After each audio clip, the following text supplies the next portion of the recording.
Hi, I'm Gareth Spence and welcome to Tech Talk. In today's show, we're drilling down into the future of the UK's 5G infrastructure. To help me do that, I'm joined by Alex Cleaves from the Department of Digital Culture, Media and Sport, and also Anthony Magee from ADVA. Guys, thanks for joining me today. Alex, the DCMS created a lot of buzz recently with the announcement of the Future RAN competition, also known as FRANC for short. For anyone that hasn't heard, could you tell us a little bit about what FRANC is? Of course. So the Future RAN competition, or FRANC as you said, came about following the DCMS supply chain diversification strategy. Essentially, it's to encourage greater participation from companies looking at open networks and disaggregating the supply chain. We've had a great reception, as well as other projects like Sonic and UK Tin that have been recently announced. But ultimately, we're in there to work on things like Open RAN and get new companies into the UK market and encourage collaboration as well. So it's really to boost innovation and drive 5G creativity in the UK. Yes, and as well as that, we want to make sure that all 5G networks are secure and resilient. So it's also trying to make sure that whenever a 5G network is set up, they have security and resilience at the heart of what they do.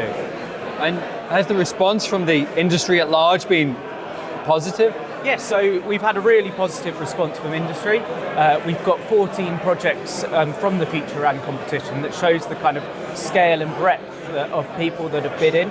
So we've got companies such as Virgin Media O2, so large MNOs. We've got companies like ADVA as well, but we've also got small kind of startup companies as well. So we've got a really diverse and different set of companies that have bid into the FRANC competitions. Are there any particular projects that have caught people's imagination? So of course we have the exciting Devolution project, but there are other ones as well. For example, 5G Drive, which is all about the convergence between a 5G standalone network and an MNO's public network. We've got other projects led by Parallel Wireless that are also very interesting, as well as smaller ones such as EcoRAM, which is currently led by the University of York.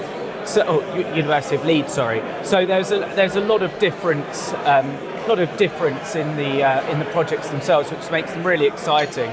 They focus on things like the DU, the RU, but we've also got projects looking at apps, so X apps, R apps as well. So we've got a really diverse set of projects with which hopefully will deliver a wide range of outputs for DCMS. Okay. Anthony, I'd like to bring you into the conversation here now too. Can you tell us a little bit about what ADVA is doing within the FRANC? Sure. So ADVA, kindly sponsored by DCMS to look at an O-RAN project. So we're looking at the O-RAN, quite a complicated piece of technology in there called the distributed unit. Trying to diversify the components that can be used to build that DU, and ultimately provide lots of flexibility for the MNO or the neutral host customer base, but also, as DCMS wanted to look at diversified supply chains and also local vendors coming on board. So our project is really focused on UK vendors. So we have Accelercom, Comagility from the UK in the project, University of York giving us a kind of future look into the needs of a future mobile project. But yeah, we're building the DU.